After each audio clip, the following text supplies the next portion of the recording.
आज का political lecture governance system पर बेस होगा और हम देखेंगे कि आयोग ने किस टाइप के क्वेश्चन यहाँ से पूछे हैं। देखो, दो तीन चीजें पॉलिटी के अंदर आपको जब तक क्लियर ना हो आप उनके क्वेश्चन नहीं दे सकते हो। अगर आपको क्लियर है तभी आप उनके क्वेश्चन आंसर सही दे सकते हो। जैसा कि एक फेडरल सिस्टम होता है और दूसरा है ये टॉपिक जो आज हम पढ़ने वाले हैं, पार्लियामेंट्री फॉर्म ऑफ गवर्नमेंट और प्रेसिडेंशियल फॉर्म ऑफ गवर्नमेंट। तो ये जो दो तीन टॉपिक होते हैं, ये आपका जो बेसिक अंडरस्टैंडिंग है, ये बेसिक अंडरस्टैंडिंग के बारे में बात करते हैं। अगर आपकी बेसिक अंडरस्टैंडिंग बिल्कुल ठीक है इन टॉपिक को लेकर तो आप क्वेश्चन को सॉल्व कर सकते हो। अगर नहीं है तो देखो रट नहीं सकते हो। और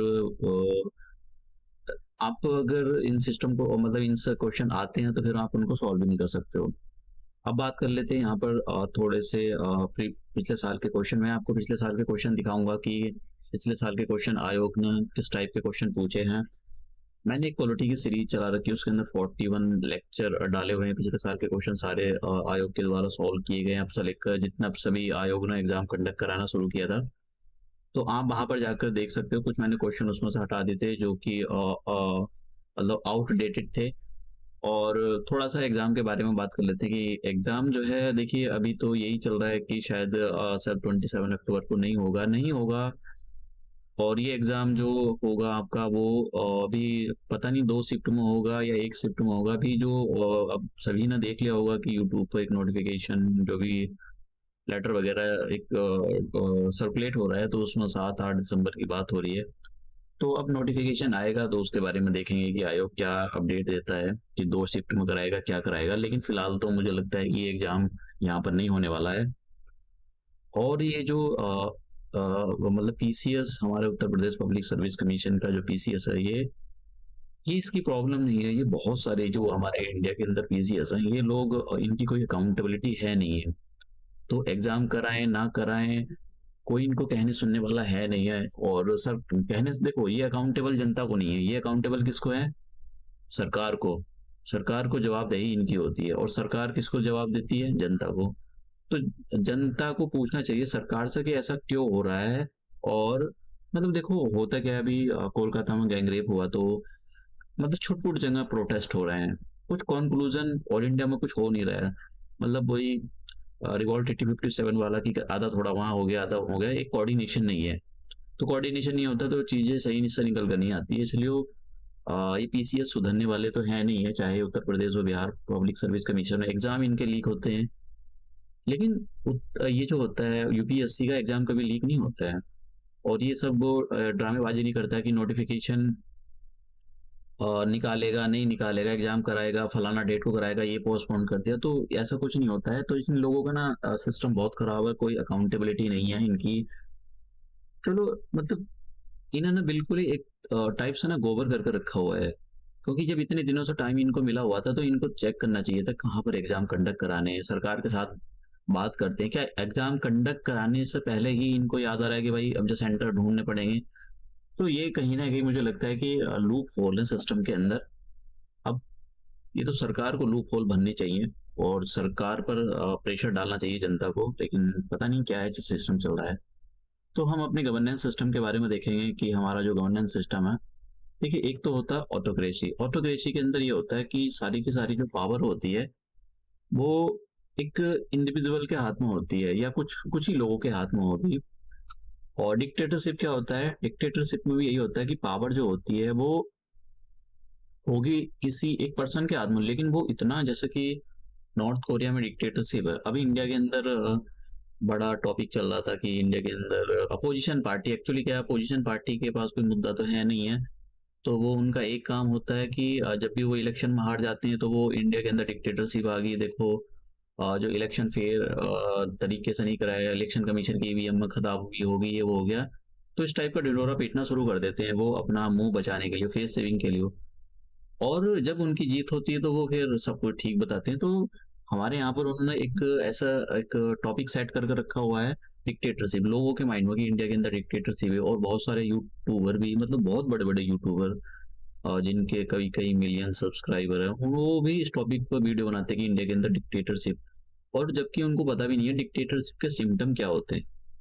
डिक्टेटरशिप के मतलब शशि थरूर से भी पूछा गया था कि इंडिया के अंदर डिक्टेटरशिप है, तो इन्होंने मना कर दिया। तो इंडिया के अंदर कोई डिक्टेटरशिप है नहीं है। तो डिक्टेटरशिप में होता क्या कि जो पावर होती है वो एक पर्सन के हाथ में होती है, और वो एब्सोल्यूट पावर होती है। मतलब उसको कोई कोई उसको चेक नहीं कर सकता, कोई लिमिटेशन नहीं होती है, कोई जिम्मेदारी नहीं है उसके पास, कोई अकाउंटेबिलिटी, जैसा वो चाहे वैसा कर सकता है। अब बात करते हैं डेमोक्रेसी। तो डेमोक्रेसी में अकाउंटेबिलिटी भी होती है, आपको जवाब देना भी पड़ता है। तो हम जो ये डेमोक्रेसी है, ये जो अभी पूरे वर्ल्ड में जो डेमोक्रेसी चल रही है, इसी के बारे में बात करेंगे कि कितने टाइप की मतलब डेमोक्रेसी होती है। जो मॉडर्न डेमोक्रेटिक गवर्नमेंट है वो मेनली कितने टाइप की होती है। तो मेनली मॉडर्न डेमोक्रेसी जो डेमोक्रेटिक गवर्नमेंट होती है वो दो टाइप की होती है। एक तो प्रेसिडेंशियल फॉर्म ऑफ गवर्नमेंट, और एक पार्लियामेंट्री फॉर्म ऑफ गवर्नमेंट, जो पूरे वर्ल्ड के अंदर चल रही है। मेनली दो ही टाइप की चल रही है। अब देखो यहाँ पर आपको बेसिक सी चीजें पता होना चाहिए भाई, ये जो पार्लियामेंट्री फॉर्म ऑफ गवर्नमेंट होती क्या है और प्रेसिडेंशियल फॉर्म ऑफ गवर्नमेंट क्या होती है, इसके क्या। देखो जब तक आपको इनके फीचर के बारे में नहीं पता लगेगा तब तक आप बता नहीं सकते हो कि भाई ये पार्लियामेंट्री फॉर्म ऑफ गवर्नमेंट है या प्रेसिडेंशियल फॉर्म ऑफ गवर्नमेंट। तो यहाँ पर बेसिक अंडरस्टैंडिंग की जानकारी आपको जरूरी होनी चाहिए।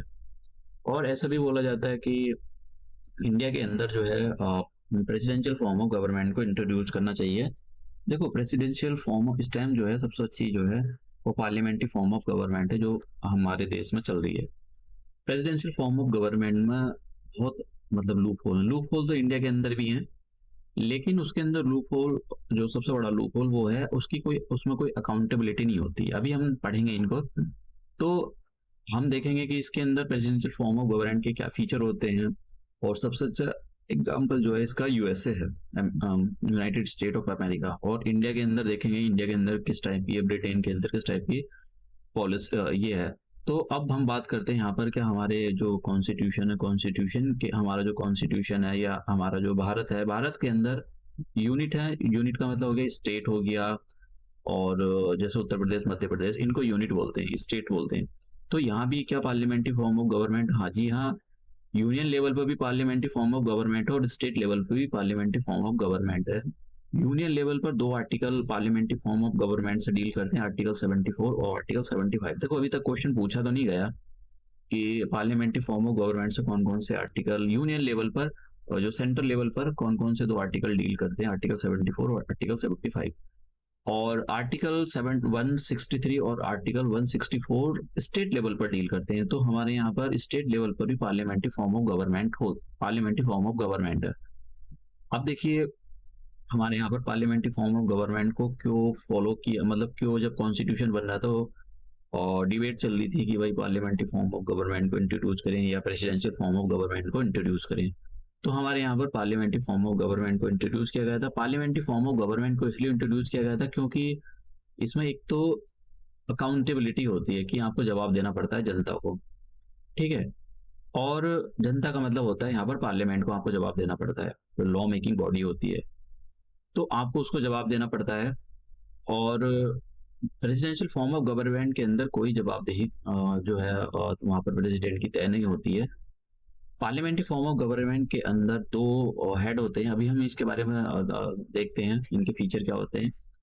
तो उसमें एक, जब हमारे यहाँ पर ये डिबेट चल रही थी कि पार्लियामेंट्री फॉर्म ऑफ गवर्नमेंट को इंट्रोड्यूस किया जाए या प्रेसिडेंशियल फॉर्म ऑफ गवर्नमेंट को, तो अंबेडकर साहब ने बोला था कि देखो हमको पार्लियामेंट्री फॉर्म ऑफ गवर्नमेंट को इंट्रोड्यूस करना चाहिए, क्योंकि जो ड्राफ्टिंग कमेटी के मेंबर थे के.एम. मुंशी, उन्होंने ये बोला कि देखो हम जो है पार्लियामेंट्री फॉर्म ऑफ गवर्नमेंट से काफ़ी टाइम से अवेयर हैं, फैमिलियर हैं, क्योंकि जो हम पर ब्रिटिश सरकार राज कर रही है वो उसने कहीं ना कहीं 40-50 सालों में जो है एक responsible government, parliamentary form of government के सिम्टम को इंट्रोड्यूस किया है।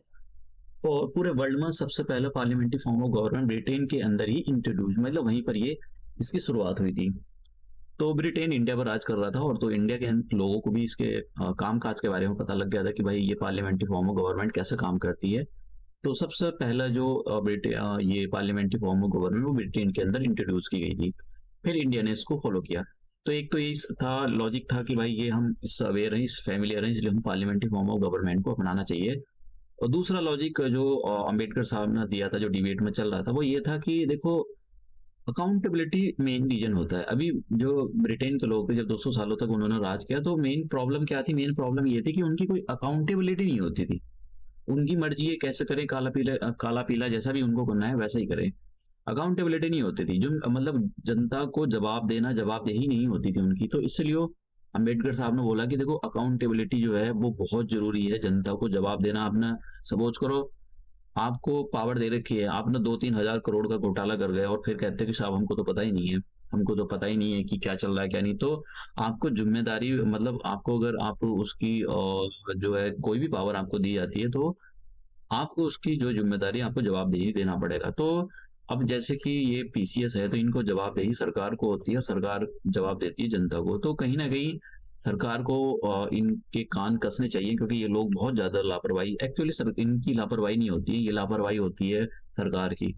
सरकार जैसे एक सरकार पर अगर आप प्रेशर नहीं डालोगे तो सरकार इनके कान टाइट नहीं करेगी। तो ये जो है खुले सांड की तरह घूमते रहेंगे। कुछ भी करें, कब आयोग आयोग एग्ज़ाम कराएँ, ना कराएँ, इनको कोई लेना-देना नहीं होता है। बस वहाँ पर सैलरी मिलती रहती है और इनको चेयरमैन भी मतलब इनका एक ही रहता है। इनको चेयरमैन वही, वो किसी पॉलिटिकल पार्टी जो सत्ता में होती है, उसी का चमचा होगा तो वही कई साल तक रहेगा। तो यहाँ पर मतलब इनको चेयरमैन को बदलते रहना चाहिए।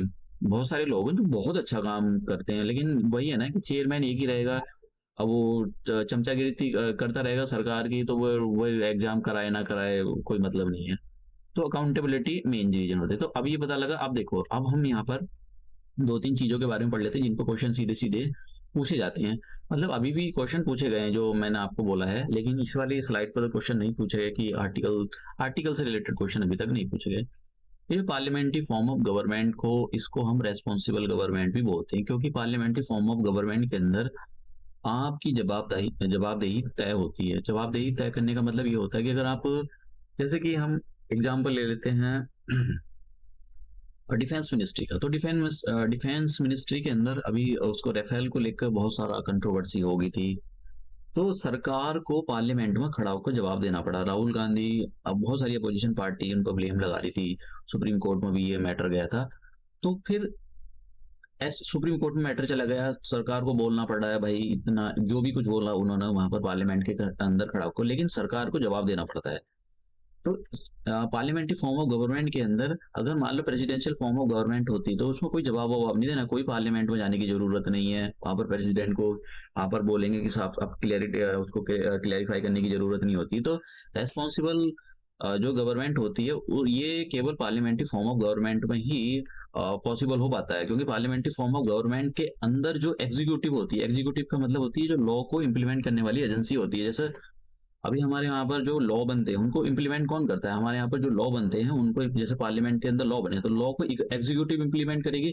और एग्जीक्यूटिव के अंदर कौन कौन आते हैं, प्राइम मिनिस्टर एग्जीक्यूटिव के अंदर आता है, राजनाथ सिंह जो डिफेंस मिनिस्ट्री के, और अमित शाह, बहुत सारे जो मिनिस्ट्री आती हैं सारी की सारी एग्जीक्यूटिव के अंदर आती हैं जो लॉ को इम्प्लीमेंट करती है। पहले लॉ बनवाती हैं ये कोई भी काम करने के लिए। अगर मान लो किसी भी इनके जो एग्जीक्यूटिव है, एग्जीक्यूटिव में मान लो कोई भी काम करते हुए झोल-झाल हो गया तो इनको जवाब देना पड़ता है। अपोजिशन क्वेश्चन इनसे क्वेश्चन पूछता है, जैसे कि वहाँ पर क्वेश्चन आर होते हैं और इनके खिलाफ जो मोशन लाया जाता है, नो कॉन्फिडेंस मोशन है, तो इनको जवाब देना पड़ता है वहाँ पर खड़ा होकर पार्लियामेंट में कि साहब इतना ये हो गया, इतना ये हो गया। तो अभी वहाँ पर मणिपुर में जो दंगे हुए थे तो वहाँ पर जो है मिनिस्ट्री को खड़े होकर जवाब देना पड़ा था कि देखो वहाँ पर जो सिचुएशन है वो कंट्रोल में, तो जवाब देना पड़ता है। अभी best minister model of government भी बोला जाता है। Best minister model of the government इसलिए बोला जाता है क्योंकि इसको सबसे पहले ब्रिटेन के अंदर इंट्रोड्यूस किया था। देखो ब्रिटेन के अंदर इसको इंट्रोड्यूस किया गया था, तो इसलिए वहां पर इसको बेस्ट मिनिस्टर मॉडल भी बोला जाता है। अब इसको कैबिनेट सिस्टम भी बोला जाता है। पार्लियामेंट्री फॉर्म ऑफ गवर्नमेंट को कैबिनेट सिस्टम क्यों, क्योंकि पार्लियामेंट्री फॉर्म ऑफ गवर्नमेंट के अंदर क्या होती है, एक एक बॉडी होती है न्यूक्लियस। तो उसके अंदर कुछ लोग इन्वॉल्व होते हैं, जैसे कि जैसे आपने देखा होगा कि कैबिनेट की मीटिंग चल रही है, ये सुनते हुए न्यूज़पेपर में भी देखा होगा। तो उसमें क्या होता है कि प्राइम मिनिस्टर होता है, प्राइम मिनिस्टर के कुछ खास बंदे होते हैं, वही डिसीजन लेते हैं, जो भी 20-25 है या 30-40 है, वही मेनली खास डिसीजन लेते हैं। तो मतलब डिसीजन कौन लेता है, एक छोटी सी बॉडी लेती है जिसको हम कैबिनेट बोलते हैं। तो इसलिए इसको कैबिनेट सिस्टम भी बोला जाता है। तो कैबिनेट सिस्टम का मतलब छोटी, सभी लोग डिसीजन नहीं लेते। इसकी अलग अलग प्रॉब्लम है पार्लियामेंट्री फॉर्म ऑफ गवर्नमेंट की, तो हम उसमें नहीं जाएंगे। हम प्रीलिम के पॉइंट ऑफ व्यू से सारी चीज़ों को यहाँ पर अच्छे से देख रहे हैं। तो अब हम यहाँ पर बात करते हैं कि पार्लियामेंट्री फॉर्म ऑफ गवर्नमेंट के ये सारी चीज़ें आपको अच्छे से क्लियर हो जानी चाहिए, क्योंकि ये इसमें आप रट्टा नहीं मार सकते हो। अब बात करते हैं पार्लियामेंट्री फॉर्म ऑफ गवर्नमेंट की जो फीचर है उसके बारे में बात करते हैं। ये अपने आप में बहुत इंपॉर्टेंट फीचर है। तो पार्लियामेंट्री फॉर्म ऑफ गवर्नमेंट के अंदर मैं आपको बता देता हूँ, 2 हेड होते हैं, 2 हेड होते हैं, ठीक है? 2 हेड। अब ये जो 2 हेड होते हैं, ये अलग-अलग होते हैं, अलग-अलग इनका काम होता है। सबसे पहले बात करते हैं हम, यहाँ पर 2 हेड होंगे, एक तो प्रेसिडेंट होता है और एक होता है prime minister. Parliamentary form of government के अंदर जो ये होता है, प्रेसिडेंट होता है, वो ज़्यादा पावरफुल होता है। तो प्रेसिडेंट ऐसा होता है कि प्रेसिडेंट नॉमिनल मात्र के लिए होता है। जैसे मैं आपको सबसे अच्छा एग्जांपल ये है कि मान लो कोई बंदा है, मतलब किंग है ये, तो किंग के सर पर ताज रखा हुआ होता है, ठीक है? उसका जो वो होता है, क्राउन होता है। तो क्राउन एक बस, अगर मान लो ये कहीं किसी पार्टी में जा रहा है और इसके सर पर, मतलब या इसने कोई पार्टी अरेंज करी, तो इसके सर पर लोगों को पता नहीं कौन राजा है कौन नहीं, कुछ नहीं पता उनको। लेकिन एक पर्सन आता है जो अपने सर पर क्राउन पहन का आता है, तो लोग समझ जाएंगे अच्छा भैया यही राजा है। तो ये जो क्राउन रखा हुआ है इसका कुछ काम नहीं है, बस ये एक सेरेमोनियल पोजीशन है, ये बताता है कि कौन पर्सन किंग है या कौन नहीं है। तो हमारा जो प्रेसिडेंट है, बस ये बताता है कि ये जो है ये जो है एक नॉमिनल एग्जीक्यूटिव है। नॉमिनल एग्जीक्यूटिव का मतलब इनका कुछ काम वाम ज्यादा होता नहीं है, ये नाम मात्र की बस एक हेड है। और ये किसकी हेड होती है? ये होती है हेड ऑफ द इंडिया, यानी हेड ऑफ इंडिया का मतलब हो गया हेड ऑफ स्टेट। तो यहाँ पर क्वेश्चन पूछा जाता है कि who is the head of the state, तो head of the state is the president. अब हेड ऑफ द स्टेट का मतलब ये नहीं उत्तर प्रदेश का हेड हो गया या मध्य प्रदेश का हेड हो गया या बिहार का हेड हो गया या हिमाचल का हेड हो गया या फिर अरुणाचल का हेड हो गया या मणिपुर का हेड हो गया। हेड का मतलब ये होता है, मतलब पूरी इंडिया का हेड, ठीक है, भारत का हेड। तो हेड ऑफ द स्टेट यह शब्द यूज किया था। हेड ऑफ द स्टेट कौन होता है? प्रेसिडेंट। तो president is the head of the state. और ये जो होता है, और इसको ऐसा भी बोला जाता है कि president is the nominal executive.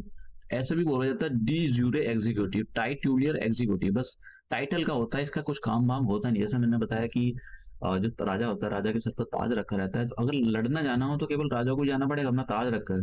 तो ताज का कुछ काम नहीं होता, उसके क्राउन का कुछ काम नहीं होता, बस वो ये बताएगा कौन किंग है कौन किंग नहीं है। बस वो एक सेरेमोनियल पोजीशन होती है, टाइटल होता है, बस एक बताने के लिए कि भाई ये जो पर्सन, फला पर्सन जो है एक राजा है, इसके हाथ में ज्यादा पावर है। तो इसके अंदर 2 चीजें होती हैं, एक तो डबल एग्जीक्यूटिव होता है। डबल एग्जीक्यूटिव का मतलब होता है, देखो ये शब्द ऐसे आपको पता होना चाहिए, 2 हेड होते हैं या डबल एग्जीक्यूटिव होती है। डबल एग्जीक्यूटिव मतलब एक प्रेसिडेंट हो गया, एक प्राइम मिनिस्टर होता है। प्राइम मिनिस्टर का जो होती है रियल पावर होती है, और एग्जीक्यूटिव ये जो प्रेसिडेंट होता है, प्रेसिडेंट के पास नॉमिनल पावर होती है, उसके बाद ज्यादा पावर नहीं होती है। और प्रेसिडेंट को जैसा बोला जाएगा प्राइम मिनिस्टर की साइड से, प्रेसिडेंट वैसा ही करते हैं। तो ये जो एडवाइस दी जाती है इनको प्रेसिडेंट की साइड, पार्लियामेंट उसकी प्राइम मिनिस्टर की साइड से प्रेसिडेंट को, तो वो इन पर बाइंडिंग होती है, वो इनको मानना पड़ता है, ठीक है? तो ये बहुत इंपॉर्टेंट पॉइंट है। यहाँ पर बात करते हैं मेजोरिटी पार्टी रूल। तो पार्लियामेंट्री फॉर्म ऑफ गवर्नमेंट के अंदर ये होता है जिसकी ज्यादा, जैसे कि अभी जनरल इलेक्शन में 2024 में, तो 2024 में सबसे ज्यादा सीट जिसकी आएंगी वही सरकार बनाएगा। तो यहाँ पर जो मेजोरिटी पार्टी रूल होता है, जिसकी सरकार जिसकी सबसे ज्यादा सीट आती है वही जो है सरकार बनाता है। अब बात करते हैं यहाँ पर कलेक्टिव रेस्पॉन्सिबिलिटी। देखो ये जो प्रिंसिपल है ना, बेड रॉक प्रिंसिपल है, मेन प्रिंसिपल है। तो जब मैं आपको बता रहा था कि अंबेडकर साहब ने जब ये पूछा, मतलब डिबेट चल रही थी, तो ये डिबेट में चल रहा था कि भाई प्रेसिडेंशियल फॉर्म ऑफ गवर्नमेंट को लाएं या पार्लियामेंट्री फॉर्म ऑफ गवर्नमेंट को, तो पार्लियामेंट्री फॉर्म ऑफ गवर्नमेंट को लाया गया था। तो उसका एक रीजन ये था कि भाई कलेक्टिव रेस्पॉन्सिबिलिटी होती है। जैसे मैंने आपको बताया, आपको सरकार को जो है, ऐसा नहीं कि इंडिया के अंदर लोग बोलते रहते हैं कि भाई डिक्टेटरशिप आ गई, डिक्टेटरशिप आ गई। बहुत सारे यूट्यूबर है, मतलब मुझको नहीं, मैं ऐसा बोलूंगा उनको, आपको ये 9th क्लास की आपको जो है एक एनसीईआरटी की बुक पढ़नी चाहिए, उसके अंदर अच्छे से बता रखा है। तो कुछ भी, मतलब अब उनके इतने मिलियन सब्सक्राइबर है, तो वो उसका फायदा उठाते हैं कि भाई मतलब एक वो कुछ कह नहीं सकते। तो लोगों को पता भी नहीं डिक्टेटरशिप का मतलब क्या होता है, बस ऐसे ही मतलब राग अलपते रहते हैं। अपोजिशन पार्टी ने उनके दिमाग में एक आइडिया डाल दिया, बस उसी को, अरे पता तो होना चाहिए। अपोजिशन पार्टी तो फायदा उठा रही है कि भाई हमारे हाथ में, उनके हाथ में कुछ है ही नहीं है। वो तो अपोजिशन पार्टी तो एकदम, एक कहावत है कि वो चोर चोर सके भाई, तो वो उनका बाला काम हो रहा है कि वो सारे के सारे आधे, वो तो उनको मोस्टली वो तो करप्शन के एलिगेशन लगे हुए हैं, ठीक है? कोई रेल की पटरियां बेच कर खा गया, कोई दुनिया भर के चारा घोटाला कर रहा है, तो दुनिया भर के वो सब एक जगह आ गए, कोई शराब घोटाले में पकड़ा जा रहा है, तो वो तो अपनी फेस सेविंग कर रहा है। तो इसलिए ऐसा जनता के माइंड में, लेकिन पता तो होना चाहिए डिक्टेटरशिप का क्या मतलब होता है। तो हमारे यहाँ पर अगर कुछ भी होता है तो प्राइम मिनिस्टर को जवाब देना पड़ता है, पार्लियामेंट में खड़ा होकर उनकी कैबिनेट को जवाब देना पड़ेगा, उनकी मिनिस्ट्री को जवाब देना पड़ेगा कि भाई और अगर मान लो अपोजिशन पार्टी ने नो कॉन्फिडेंस मोशन पास कर दिया तो सरकार ने इधर से कॉन्फिडेंस मोशन पास नहीं कर पाई तो सरकार गिर जाएगी। ठीक है, तो लोगों को पता ही नहीं है कि डिक्टेटरशिप का क्या मतलब होता है। तो हमारे यहाँ पर अकाउंटेबिलिटी है इंडिया के अंदर कि भाई अगर कुछ भी सरकार झोल झाल होता है तो सरकार को जवाब देना पड़ेगा पार्लियामेंट में खड़ा होकर। तो यहाँ पर ये क्वेश्चन आता है कि जो कलेक्टिव रेस्पॉन्सिबिलिटी का क्वेश्चन यही होता है कि भाई आपको जो है पार्लियामेंट में खड़ा होकर जवाब देना पड़ेगा। अगर आप नो कॉन्फिडेंस मोशन पास हो गया आपके खिलाफ तो आपके चाहे मेंबर हो राज्यसभा के या लोकसभा के, उन सभी को अपना जो पद छोड़ना पड़ेगा और फिर जो भी जनरल इलेक्शन हो, दोबारा से इलेक्शन हो या फिर अपोजिशन सरकार बनाए तो वो अलग बात होती है। लेकिन यहाँ पर ये बेड रॉक प्रिंसिपल है कलेक्टिव रेस्पॉन्सिबिलिटी का मतलब यही होता है कि सरकार को जवाब देना पड़ता है लोकसभा को। देखिए यहाँ पर दो क्वेश्चन आते हैं। कलेक्टिव रेस्पॉन्सिबिलिटी का मतलब minister are collectively responsible to the parliament in general शब्दों का यूज देखना, और पर्टिकुलर टू द लोकसभा। तो जवाब जो देना पड़ता है वो देना पड़ता है आपको पार्लियामेंट को, लेकिन पार्लियामेंट के अंदर दो हाउस हो, लोकसभा और राज्यसभा। तो आपको राज्यसभा को जवाब देने की जरूरत नहीं होती, लोकसभा को जवाब देना पड़ता है। ठीक है, तो इस टाइप से ये लाइन बहुत इंपॉर्टेंट है। तो कलेक्टिव रेस्पॉन्सिबिलिटी तो ये बहुत मेन प्रिंसिपल। अब पॉलिटिकल होमोजेनिटी का मतलब होता है कि इसमें यहाँ पर जो भी पॉलिसी रूल रेगुलेशन बनाए जाते हैं उसमें मेनली एक ही आइडियोलॉजी को रिफ्लेक्ट किया जाता है। अब आते हैं डबल मेंबरशिप। तो डबल मेंबरशिप का मतलब जैसे मैंने आपको बताया, डबल मेंबरशिप का क्या मतलब होता है। देखो मैंने यहाँ पर डबल एग्जीक्यूटिव के बारे में बताया था यहाँ पर ऊपर। ये सब presidential parliamentary form of government के वो हैं, ये फीचर हैं। तो यहाँ पर डबल एग्जीक्यूटिव होता है, एक तो नॉमिनल एग्जीक्यूटिव और रियल एग्जीक्यूटिव, ये मैंने आपको बता दिया। अब बात करते हैं यहाँ पर डबल मेंबरशिप का क्या मतलब हो गया। देखो डबल मेंबरशिप का मतलब ये होता है कि सबसे पहला आपको जो है पार्लियामेंट का मेंबर बनना पड़ेगा। मेंबर आप बन गए, तो मेंबर अगर आप बन गए और सपोज करो जैसे कि मान लो राजनाथ सिंह अच्छा एग्जांपल है, राजनाथ सिंह जो है पार्लियामेंट के मेंबर है, मेंबर ऑफ द पार्लियामेंट, उसमें भी लोकसभा के मेंबर है। तो लोकसभा के जब मेंबर है तो क्योंकि इनकी पार्टी की सबसे ज्यादा सीट आई है तो इन्होंने सरकार बनाई है, तो ये मेंबर बन गए। अब क्या है, जब ये लोग राजनाथ सिंह जो है मेंबर बन गए तो इन्होंने सरकार बना ली, बीजेपी ने सरकार बना ली। सरकार बनाने के बाद अब ये क्या है, इनको मिनिस्ट्री दी गई है। मिनिस्ट्री का मतलब हो गया जैसे राजनाथ सिंह को डिफेंस मिनिस्ट्री दी गई है, तो मतलब डिफेंस मिनिस्ट्री देने का मतलब एग्जीक्यूटिव काम दिया गया इनको कि भाई मिनिस्ट्री उसको डिफेंस से रिलेटेड ये काम आपको इम्प्लीमेंट करना है। तो आप समझ रहे हो कि अब राजनाथ जो है पार्लियामेंट के मेंबर है, तो जब काम को इम्प्लीमेंट करना होगा तो डिफेंस मिनिस्ट्री इनको दे दी गई, भाई ये काम को इम्प्लीमेंट कीजिए। लेकिन जब लॉ बनाना होगा, ठीक है, जब लॉ बनाना होगा तो ये पार्लियामेंट के अंदर लॉ भी बैठ कर बनवाएंगे। तो डबल मेंबरशिप का मतलब यही होता है कि भाई एक मेंबर जो होता है, अगर कोई पार्लियामेंट का मेंबर है और उसके वो सरकार मतलब उनकी सरकार बन गई, उनकी पार्टी की सरकार, तो वो क्या काम करता है, उसको मिनिस्ट्री भी दी जाती है और जब लॉ बनते हैं वो लॉ बैठ कर भी लॉ बनवाता है। तो डबल एग्जीक्यूटिव का कॉन्सेप्ट है यहाँ पर। एक यहाँ पर जो इंपॉर्टेंट कॉन्सेप्ट है एक ये है कि अगर मान लो कोई भी बंदा, सपोज करो किसी भी बंदे को ले लेते हैं हम किसको ले लेते हैं, चलो ठीक है हमने ले लिया केजरीवाल को। केजरीवाल काफी बंदा फेमस है, केजरीवाल को ले लिया। अब केजरीवाल ना तो पार्लियामेंट का मेंबर है ना कुछ नहीं है, लेकिन क्या अब ऐसा मान लेते हैं कि जो केजरीवाल ने दबाव मार कर जो है बीजेपी ज्वाइन कर ली है। तो बीजेपी जब ज्वाइन कर लिए, बीजेपी ने क्या कर इनको दे दिया डिफेंस मिनिस्ट्री। ठीक है, राजनाथ को कुछ और मिनिस्ट्री दे दी और केजरीवाल को दे दी डिफेंस मिनिस्ट्री। और केजरीवाल किसी के मेंबर है ही नहीं है, केजरीवाल ना तो लोकसभा के मेंबर है ना केजरीवाल राज्यसभा के मेंबर ही नहीं है, और लेकिन तब इनको डिफेंस मिनिस्ट्री दे दी। तो क्या ऐसा पॉसिबल है? जी हाँ, ऐसा पॉसिबल है। कितने टाइम के लिए पॉसिबल है? ये केवल 6 मंथ के लिए पॉसिबल है। 6 मंथ के लिए इनको जो है मेंबर बनना पड़ेगा। तो किसी भी बंदे को किसी भी बंदे को पार्लियामेंट्री फॉर्म ऑफ गवर्नमेंट के अंदर हमारे यहाँ पर एक पावर है कि किसी भी बंदे को 6 मंथ के लिए आप कोई भी मिनिस्ट्री दे सकते हो। वो पर्सन मेंबर ऑफ पार्लियामेंट नहीं है। ठीक है, मतलब केजरीवाल जो है parliament member of the parliament नहीं है, लेकिन फिर भी इनको मिनिस्ट्री दी जा सकती है, एग्जीक्यूटिव काम दिया जा सकता है। तो ये कितने 6 मंथ के लिए इनको दिया जा सकता है। 6 मंथ के अंदर इनको जो है उसका मेंबर बनना पड़ेगा, चाहे लोकसभा या राज्यसभा का मेंबर बनना पड़ेगा। तो ये एक हमारे यहाँ पर ये पता होना चाहिए आपको। अब बात करते हैं leadership of the prime minister. जैसे मैंने कहा कि पार्लियामेंट्री फॉर्म ऑफ गवर्नमेंट के अंदर जो पावरफुल होता है वो प्राइम मिनिस्टर होता है। तो प्राइम मिनिस्टर जो होता है सबसे ज्यादा पावरफुल होता है। प्राइम मिनिस्टर के हाथ में इतनी पावर होती है कि वो प्रेसिडेंट को बोलेगा कि भाई आप जो है हाउस को, जो लोअर हाउस होता है उसको डिसॉल्व कर दो। तो पार्लियामेंट्री फॉर्म ऑफ गवर्नमेंट के अंदर जो लोअर हाउस होता है उसको डिसॉल्व कर दिया जाता है। तो ये अभी आपको पता होना चाहिए, ये भी काफी इंपॉर्टेंट कॉन्सेप्ट है। अब बात करते हैं देखिए जब जनरल इलेक्शन हुए तो लोगों ने देखा भी होगा कि प्राइम मिनिस्टर और उस इनके जो मिनिस्टर हैं वो एक गोपनीयता की शपथ लेते हैं। गोपनीयता की शपथ लेते हैं। गोपनीयता का मतलब सिक्रेसी। ये जब भी जैसे राजनाथ सिंह को मिनिस्ट्री दी गई है, तो ऐसा नहीं जाकर कि राजनाथ सिंह को ऐसा बहुत सारे काम करने पड़ते हैं। चाइना के खिलाफ वेपन भी डिप्लॉय करने पड़ेंगे, कहीं कहीं परमाणु बम भी लगा रखे होंगे, कहीं कुछ भी लगा रखा होगा, पाकिस्तान के खिलाफ भी S-400 लगा रखा होगा कहीं ना कहीं, मतलब दुनिया भर की चीजें होती हैं। दिल्ली को भी सुरक्षित करने के लिए उन्होंने, हो सकता है कि वो डिफेंस सिस्टम लगा रखा हो। तो क्या इसका ढोल बजाएंगे, वो सारी मीडिया में बजाएंगे, सारे देश में बताएंगे, पूरी दुनिया में जाकर कि देखो साहब हमने दुनिया भर के, या फिर एयर स्ट्राइक करनी हो चाइना के अंदर, तो क्या उसका ढोल पीटेंगे पहले चाइना के अंदर जाकर पूरे वर्ल्ड के अंदर कि देखो हम एयर स्ट्राइक करने की नहीं।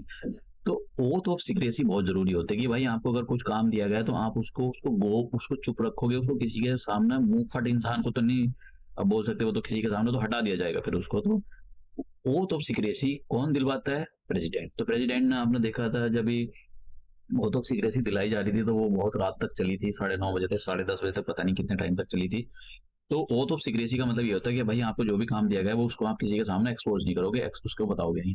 अब बात करते हैं देखिए parliament, sorry, presidential form of government की। तो प्रेसिडेंशियल फॉर्म ऑफ गवर्नमेंट में क्या होता है? सिंगल एग्जीक्यूटिव होता है। अब देखिए दोनों के उसमें कंपैरिजन करना, इसमें क्या होता है? Double executive. यहाँ पर जो होता है ये रियल और नॉमिनल एग्जीक्यूटिव का मतलब ये होता है कि यहाँ पर डबल एग्जीक्यूटिव होता है। डबल एग्जीक्यूटिव, डबल एग्जीक्यूटिव का मतलब प्राइम मिनिस्टर भी होगा और प्रेसिडेंट भी होगा।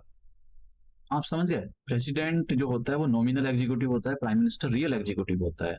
तो लेकिन प्रेसिडेंशियल फॉर्म ऑफ गवर्नमेंट के यहाँ पर सिंगल एग्जीक्यूटिव होता है। सिंगल एग्जीक्यूटिव का मतलब हो गया कि प्रेसिडेंट ही होता है, प्राइम मिनिस्टर यहाँ पर उसका कोई रोल नहीं है भी है तो उसका कोई रोल है नहीं, वो मतलब नाम मात्र है, बस कुछ नहीं है उसका, उसके हाथ में कुछ नहीं है। तो सबसे ये सिंगल एग्जीक्यूटिव होता है। Single executive head of the state होता है और हेड ऑफ द गवर्नमेंट, मतलब वही होता है हमारे यहाँ पर। हेड ऑफ द स्टेट कौन है? प्रेसिडेंट। और हेड ऑफ द गवर्नमेंट कौन है? Prime minister.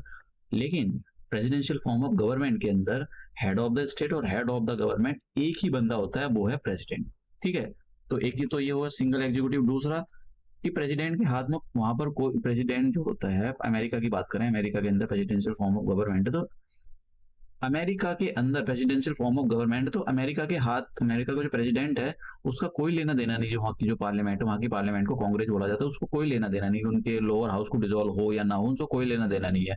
तो president, no dissolution of the lower house, तो प्रेसिडेंट के हाथ में कोई पावर नहीं होती। प्रेसिडेंट उसको जो है लोअर हाउस को वहां डिसॉल्व ही नहीं कर सकता। लेकिन इंडिया के अंदर जो प्रेसिडेंट है वो लोअर हाउस, जो लोकसभा है, उसको प्रेसिडेंट, प्राइम मिनिस्टर की एडवाइस पर जो है इसको डिसॉल्व कर सकते हैं। ठीक है? No responsibility. देखो इसलिए हमने जो है ये presidential form of government introduce नहीं करी थी, क्योंकि प्रेसिडेंशियल फॉर्म ऑफ गवर्नमेंट की डिमेरिट ये है कि उसके अंदर कोई अकाउंटेबिलिटी, कोई रेस्पॉन्सिबिलिटी नहीं होती। अगर अगले दिन को कोई भी बंदा, जैसे डोनाल्ड ट्रंप, अभी वो कोई उनको एलिगेशन लगे थे, कोई पॉर्न स्टार थी, पता नहीं कितने उन्होंने करोड़ रुपए दिए उसको, पॉर्न स्टार को अपना मुंह बंद रखने के लिए, तो कोई अकाउंटेबिलिटी और कुछ नहीं, कोई वो नहीं होती। लेकिन इंडिया के अंदर ऐसा कोई, अगर हमारे यहाँ का कोई ये ऐसा प्राइम मिनिस्टर ऐसा कुछ पाया जाता है तो तुरंत उसको भाई वो करे यार, जवाब देनी पड़ती है वहां पर। उसमें सरकार टांग पकड़ कर खींच लेगी उसकी, वो अपोजिशन वाली पार्टी, कि भाई जवाब दो, यहाँ पर लोगों को आपने कैसा करा कि आप मतलब इन सारी पॉर्न स्टार में इन्वॉल्व हो। तो वहां पर जो प्रेसिडेंशियल फॉर्म ऑफ गवर्नमेंट है तो उनकी कोई अकाउंटेबिलिटी नहीं होती कि वो कोई अकाउंटेबिलिटी वहां पर जो कांग्रेस है, वहां की जो पार्लियामेंट्री है, पार्लियामेंट में बैठकर कोई जवाब दे। तो वहां का डोनाल्ड ट्रंप हो या जियो बाइडेन हो, तो वो कोई जवाब नहीं देता वहां की जो पार्लियामेंट होती है। लेकिन इंडिया के अंदर जो हमारा प्रेसिडेंट है उसको, जो पार्लियामेंट ये है प्राइम मिनिस्टर, उनको जवाब देना पड़ता है वहां पर, कुछ भी अगर गलत सलत काम हो गया। अब separation of the power. Separation of the power का मतलब ये होता है कि देखो, हाँ, ये मेन बेडरॉक प्रिंसिपल है उसका, पार्लियामेंट्री फॉर्म ऑफ गवर्नमेंट का, parliamentary form of, sorry, presidential form of government का ये मेन प्रिंसिपल है। इसके अंदर क्या होता है? एग्जीक्यूटिव। एग्जीक्यूटिव का मतलब जो लॉ मेकिंग बॉडी है, और जो लेजिस्लेशन है, जो लेजिस्लेट बनाने, लॉ मेकिंग, देखो एग्जीक्यूटिव लॉ को इम्प्लीमेंट करने वाली बॉडी, और लेजिस्लेटिव जो लॉ बनाती है, और एक होती है जुडिशरी। इन तीनों में ना सेपरेशन है भाई, ये एक दूसरे के मामले में आपस में टांग नहीं अड़ाते। इनका एग्जीक्यूटिव वालों का लेजिस्लेशन से कोई लेना देना नहीं, लेजिस्लेशन वाले लॉ बनाए ना बनाए, इनको कोई लेना देना है नहीं है। ठीक है? अब यहाँ पर हम बात करते हैं इंडिया में। तो इंडिया में क्या है?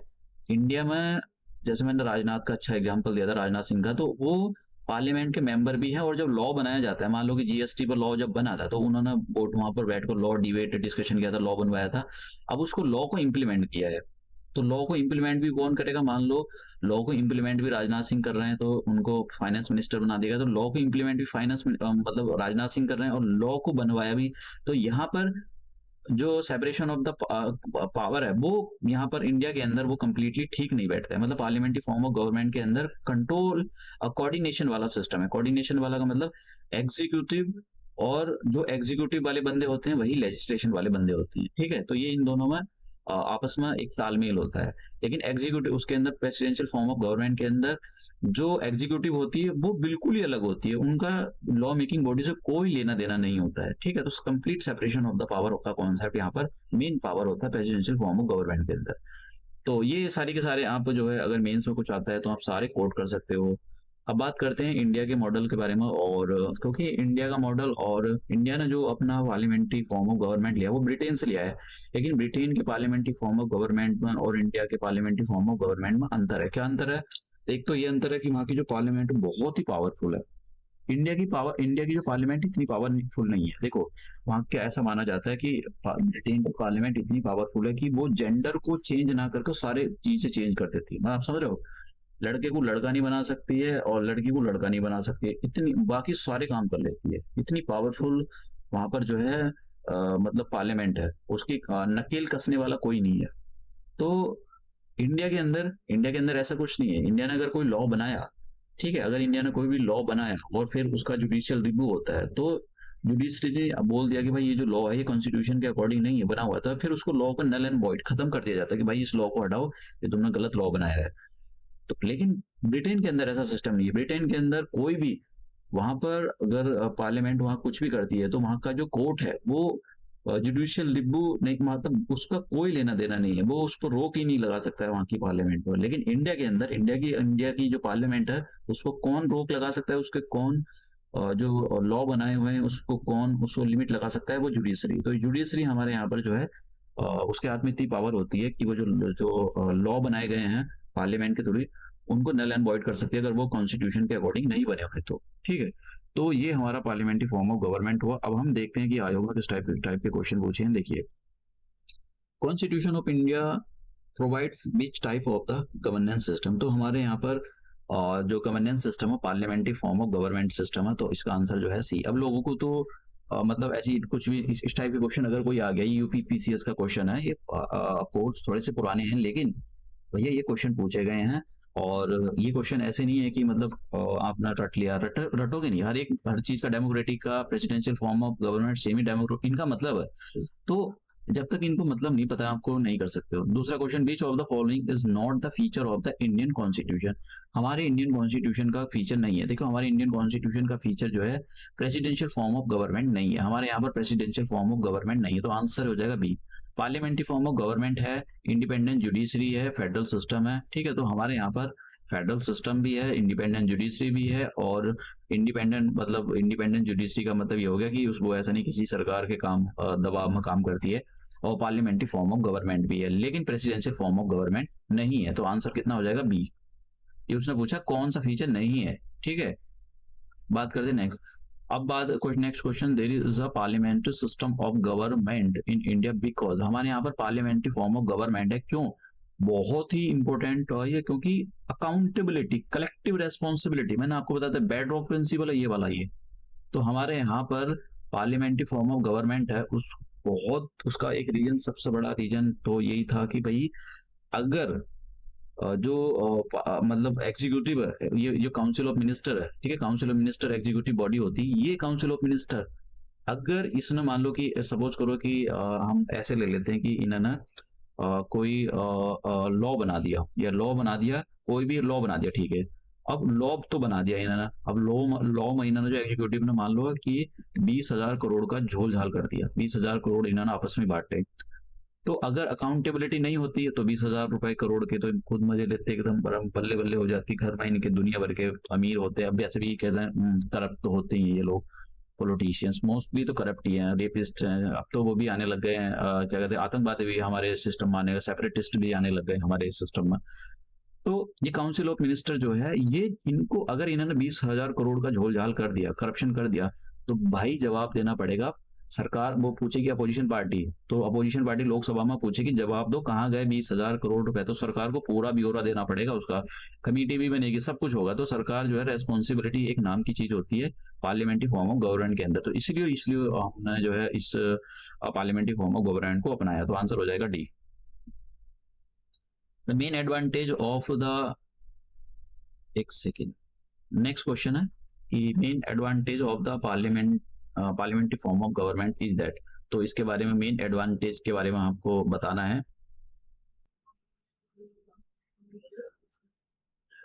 तो क्वेश्चन देखिए, main advantage of the parliamentary form of government is, तो मेन एडवांटेज यही है कि इसके अंदर जो है आपको जवाब देना पड़ता है, ठीक है। तो देखो, executive remain responsible to the legislature, legislature का मतलब हो गया पार्लियामेंट। तो यहाँ पर देखिए, पहले देखते हैं कौन कौन से नहीं हो। Executive and legislature work independently, तो ये तो भैया एग्जीक्यूटिव और लेजिस्लेचर इंडिपेंडेंटली वर्क करते हैं, ये तो parliamentary form of government, sorry presidential form of government के अंदर होता है, तो ये तो नहीं है। It provide continuity of the policy and is more efficient, ये गलत बात है। देखो मैं बता देता हूँ, प्रेसिडेंशियल फॉर्म ऑफ गवर्नमेंट के अंदर होता है ये कि वहां पर एक ही बंदे की और जो भी होता है सरकार होती है, वो पूरा पूरा का पूरा टर्म अपना 4 साल जो है एंजॉय करता है, जैसे कि प्रेसिडेंट वहाँ का अमेरिका का है। तो एक जो पार्लियामेंट्री फॉर्म ऑफ गवर्नमेंट के अंदर एक प्रॉब्लम है जो है अनस्टेबिलिटी, तो अनस्टेबिलिटी की प्रॉब्लम है यहाँ पर, ठीक है, तो ये भी नहीं है। दूसरा, executive remain responsible to the legislature, executive का मतलब हो गया जो काउंसिल ऑफ मिनिस्टर है, वो लेजिस्लेचर का मतलब हो गया पार्लियामेंट या लोकसभा, तो उनको उनको जवाब देना पड़ता है। हाँ भैया ये बात ठीक है, इसका C. Head of the government can not change without the election, तो देखो ये वाला जो आंसर है इसका, ये वाला सी ठीक है, मेन एडवांटेज है ये। इन parliamentary system of the government judiciary control the executive, judiciary executive control करती है, या फिर एग्जीक्यूटिव कंट्रोल करती है जुडिशरी के, जुडिशरी कंट्रोल द लेजिस्लेचर, या लेजिस्लेचर कंट्रोल द एग्जीक्यूटिव। ये इतना इंपॉर्टेंट क्वेश्चन है, मेन थीम मानता, मेन थीम देखो, लेजिस्लेचर का मतलब हो गया पार्लियामेंट, पार्लियामेंट के अंदर और जनरल में जनरली हम पार्लियामेंट बोलते हैं, लेकिन पर्टिकुलरली हम बोलेंगे लोकसभा। तो लोकसभा कंट्रोल किसको करती है? एग्जीक्यूटिव। जो काउंसिल ऑफ मिनिस्टर जो राजनाथ सिंह है, तो राजनाथ सिंह की टांग पकड़ के खींचना पड़ेगा भाई कि आप ना ये बताओ कि अभी ये जो आपने जो काम किया है इसका जवाब दो, ये क्यों नहीं हुआ, क्यों मतलब इसमें इतने पैसे आपने कहाँ खींच दिए, तो वो सबब उनको जवाब देना पड़ता है भाई उसके अंदर, लोकसभा के अंदर खड़ा होकर। तो लोकसभा क्या होगी? Law making body. तो लॉ मेकिंग बॉडी जो है कंट्रोल करती है एग्जीक्यूटिव को, समझ गए आप। तो अब बात करते हैं, ये वाला आईएएस 2024 में क्वेश्चन पूछा गया था, लेकिन अगर आपको ये कॉन्सेप्ट क्लियर है तो आप इसके क्वेश्चन के आंसर दे सकते हो। Parliamentary system of the government is in which, मैंने रख दिया था ये वाला क्वेश्चन, थोड़ा सा था तो मैंने रख दिया, अदरवाइज आप स्किप कर सकते हो, ऐसा कुछ नहीं है। Parliamentary system of the government is one in which, देखो यहाँ पर government is responsible to the parliament and can be remove, आप सब ये मेन थिंग है।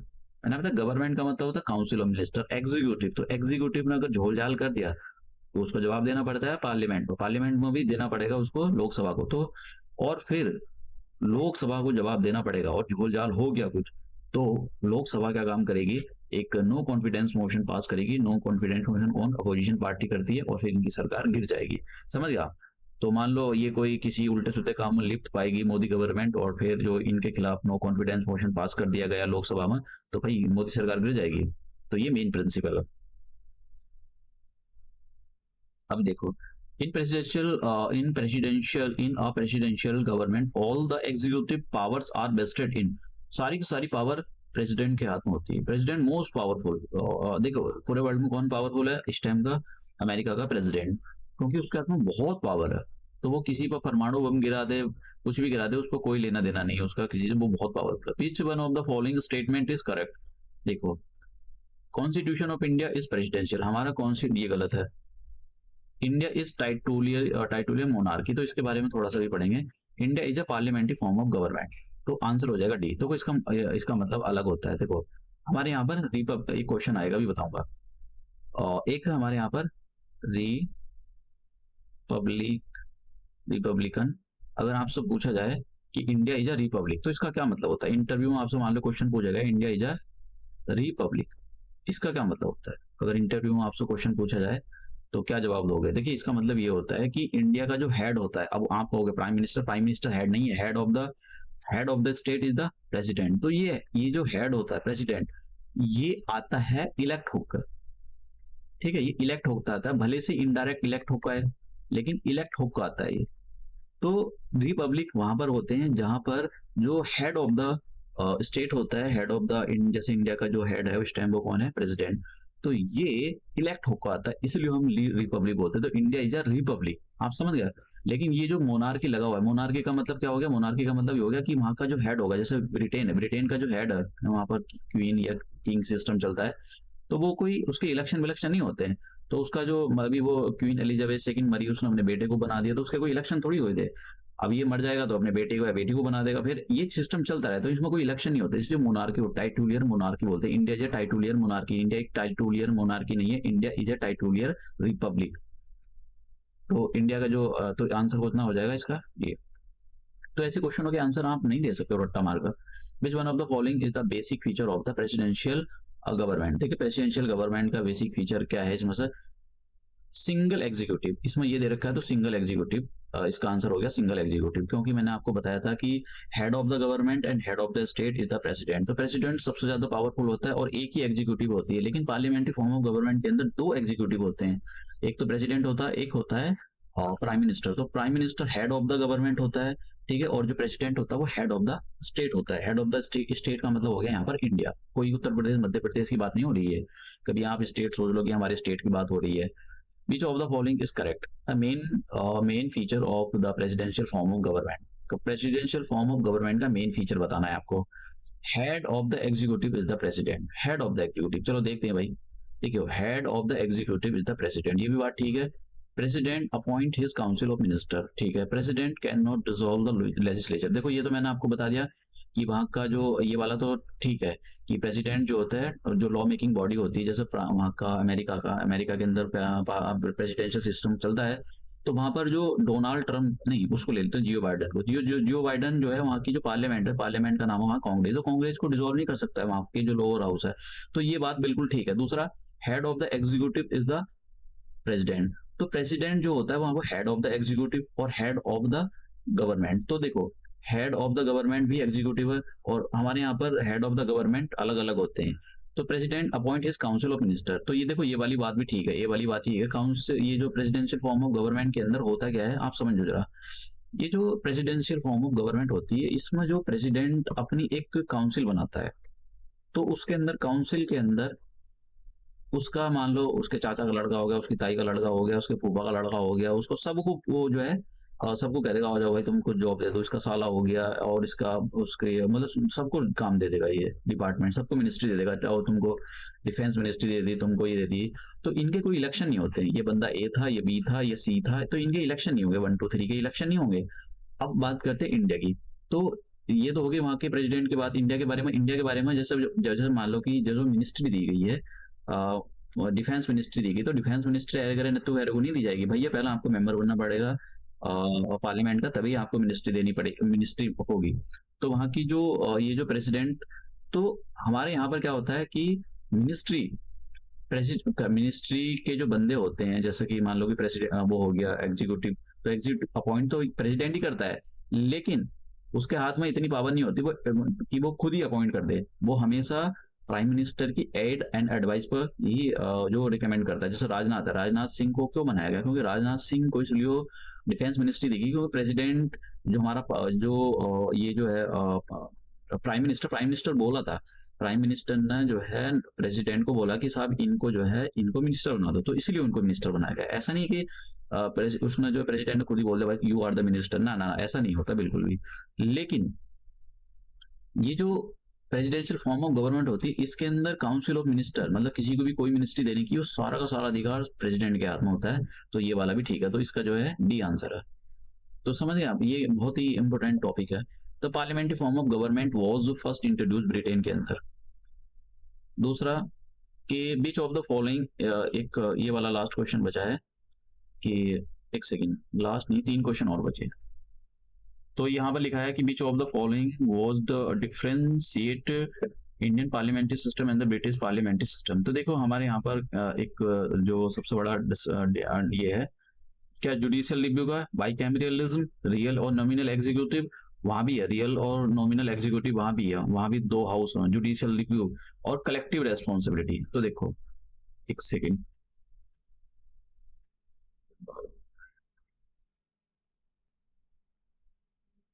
तो वहां पर मेन क्या है, जुडिशियल रिव्यू। तो हमारे यहाँ पर क्या है कि अगर ये आंसर इसका सी बी है कि अगर जो हमारी पार्लियामेंट है, पार्लियामेंट ने कोई लॉ पास कर दिया, तो हमारे यहाँ का जुडिशियल सिस्टम इतना मजबूत है कि अगर उन्होंने गलत लॉ बनाया तो उसको नल एंड वॉइड कर देंगे, खत्म कर देंगे कि भाई आपने ये जो लॉ है अकॉर्डिंग टू द कॉन्स्टिट्यूशन के अकॉर्डिंग नहीं बनाया है। लेकिन ब्रिटेन की जो पार्लियामेंट है उसने कोई लॉ बना दिया, तो वहां की जो जुडिशरी वो उसको नल एंड वॉइड नहीं कर सकती। वहां पर जो पार्लियामेंट बहुत ज्यादा पावरफुल, मैंने आपको बताया था कि बहुत ज्यादा पावरफुल है। एक से ठीक, अरे यार अब बात करते हैं प्रेसिडेंट। ये देखिए ये क्वेश्चन अगर आगे आ गया आपके आगे, तो मुझको तो नहीं लगता है कि आप शायद इसको सॉल्व कर पाओगे। मोस्टली बच्चे तुक्केबाजी मारेंगे और गलती करेंगे। President of the India is elected indirectly, ये बात बिल्कुल सही है। Parliamentary system in India has been combined with republicanism. देखिए इसका क्या मतलब होता है, हमारे यहाँ पर पार्लियामेंट्री सिस्टम है, बिल्कुल सही बात है। रिपब्लिक का मतलब मैंने आपको बताया, रिपब्लिक का मतलब ये होता है कि हमारा जो हेड है, हेड कौन है, हमारा हेड प्रेसिडेंट, प्रेसिडेंट को इलेक्ट करके लाया गया है। तो यहाँ पर ये जो बोला गया कि हमारे यहाँ पर जो पार्लियामेंट्री फॉर्म ऑफ गवर्नमेंट है, हमारा जो हेड है, हेड ऑफ द स्टेट को इलेक्ट करके लाते हैं। इसका मतलब ये है पार्लियामेंट्री फॉर्म ऑफ गवर्नमेंट जो हमने अपनाई है उसके अंदर हमारा जो हेड है उसके इलेक्शन होते हैं और वो इनडायरेक्ट इलेक्शन होकर इलेक्ट होकर आता है। इसका मतलब ये है। तो क्या ये बात सही है? हाँ बिल्कुल सही बात है। ये बात भी ठीक है, पहली वाली भी दूसरी वाली भी ठीक है। और पहली वाली बात जो पहली वाली बात है ना, ये जो रिपब्लिकनिज्म शब्द लिखा हुआ है इसका मतलब ये पूरा है, प्रेसिडेंट इज इलेक्टेड इनडायरेक्टली। तो दोनों की दोनों बात ठीक है, और जो रीजन है वो असर्शन को बिल्कुल ठीक तरह से एक्सप्लेन कर रहा है। आप समझ गए? ये क्वेश्चन इतना इंपॉर्टेंट है। अगर ये क्वेश्चन मतलब यूपीएससी के लेवल का क्वेश्चन है, अगर ये क्वेश्चन आ गया तो मुझको नहीं लगता है कि शायद बच्चे इसका सही से जवाब दे पाएंगे, क्योंकि ये बेसिक थीम की बात करता है कि अगर आपको सब बेसिक थीम आती है तो which one of the following is incorrect about the Indian political system। Indian political system के बारे में कौन सा सही नहीं है ये निकालना है। तो इंडिया एक सेकुलर स्टेट है, ये भी बात ठीक है।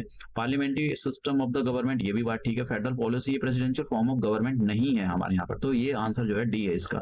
ठीक है, इनकरेक्ट पूछा था इसने। दूसरा, India is a republic which imply that. अब देखो मैंने आपको बताया ना कि इंडिया एक रिपब्लिक है, इसका मतलब बताओ। ये आपसे इंटरव्यू में भी पूछा जा सकता है। अब इसका मतलब क्या है? इसका मतलब ये है जो हमारा head of the state is elected, ये मतलब है इसका। समझ गए आप? भले से वो इनडायरेक्टली इलेक्टेड हो, लेकिन जहां पर मोनार्की सिस्टम होता है, मोनार्की सिस्टम में जो हेड होता है जैसे कि ब्रिटेन के अंदर, वो इलेक्ट नहीं होता है, उसके कोई इलेक्शन नहीं होते, बस वो तो अपने बेटे या बेटी को बना देगा, भाई अब तुम हो गया मेरे मरने के बाद। तो ये सारा सिस्टम चलता है। तो देखो मैंने आपको दिखाया कि पार्लियामेंट्री फॉर्म ऑफ गवर्नमेंट से प्रेसिडेंशियल फॉर्म ऑफ गवर्नमेंट से कितने टफ क्वेश्चन पूछे जाते हैं। अगर मान लो देखो, अगर 2 शिफ्ट में पेपर हुआ, अभी जो की बात चल रही है, और 2 शिफ्ट में ये हुआ, तो देखो सिंपल सी बात है, क्वेश्चन जैसे पिछले साल शायद पॉलिटी के 2023 में 2023 में जो पेपर हुआ था वो शायद 32 ऐसी क्वेश्चन थे, 32-33 क्वेश्चन थे। तो आप वो लगाओ कि क्वेश्चन ऑफ नंबर बढ़ जाएंगे, क्योंकि अगर 2 शिफ्ट में 7 और 8 शिफ्ट की बात चल रही है कि भाई 2 शिफ्ट में पेपर होगा, तो समझ लो कि क्वेश्चन यहाँ भी ज्यादा आएंगे, यहाँ भी ज्यादा आएंगे। हो सकता है कि क्वेश्चन पेपर फाड़ू आए। समझ गए? देखो आयोग इतना पागल तो नहीं है, अभी आयोग ने क्वेश्चन पेपर तो नहीं सेट किया, ये तो बात है, लेकिन अगर पेपर फाइनल हो जाता है तो क्वेश्चन पेपर फाड़ू आएगा। ठीक है, दोनों शिफ्ट में ही पेपर फाड़ू आएगा, क्योंकि देखो अब यहाँ इस टॉपिक से क्वेश्चन आए तो मतलब देखो सच बताऊं तो मतलब पीसीएस हर कोई नहीं बन सकता है। क्या आज कई लोग जैसे यूपीएससी की अगर अन्नतू खैरा कोई भी जाकर थोड़ा उठाकर तैयारी करने बैठ जाते हैं, बीजन आईएएस में, बाजीराव आईएएस, फलाना ढिमकाने में भागे, दृष्टि आईएएस, तो सबका नहीं निकलता है, क्योंकि आप उस लायक नहीं हो। आपको बेसिक अंडरस्टैंडिंग वो सारी चीजों पर ध्यान देना पड़ता है। निकलता कुछ तो बगैर कोचिंग के निकाल लेते हैं, क्यों? क्योंकि उनका सब फंडामेंटल अच्छे से क्लियर है, तो कोचिंग की भी जरूरत नहीं होती है, वो यूट्यूब उसको देख दाख के अपना काम कर लेते हैं। और कुछ लोगों को तो तुम उनमें कितना ही बाजीराम, बीजन, फलाना ढिमकाने में बैठे रहते हैं, दृष्टि आईएएस, वो हर उनका दिन में 3-4 बार क्लास होती है, तो उनका कुछ नहीं होने वाला है। तो देखो बेसिक अंडरस्टैंडिंग सेम है। जब तक आपकी बेसिक अंडरस्टैंडिंग नहीं है तो आपको फिर आपको यूपीपीसीएस का एग्जाम पेपर भर दो, पेपर भरने से कुछ नहीं होता कि आपने फॉर्म भर दिया साहब आपका, ऐसा कुछ नहीं होता भैया। पूरा लिखना पड़ता है, सब कुछ लिखना पड़ता है। मेंस कैसे निकालोगे? जब तक बेसिक अंडरस्टैंडिंग नहीं होगी तब तक नहीं कर सकते हो। तो ये हम अपना लेक्चर यहीं समाप्त करते हैं और मिलते हैं अपने नेक्स्ट लेक्चर में। तो पेपर अगर देखो कब तक होता है नोटिफिकेशन का, हमको वेट करना चाहिए। तो जैसे मैंने कहा कि इनकी कोई अकाउंटेबिलिटी है नहीं है जनता को, सरकार को, स्टूडेंट्स को इन पर प्रेशर लगाना चाहिए कि भाई ये क्या मतलब है, ये फालतू वाला झमेला जो है कर रखा है। तो हम ये अपना लेक्चर यहीं समाप्त करते हैं और मिलते हैं नेक्स्ट लेक्चर में।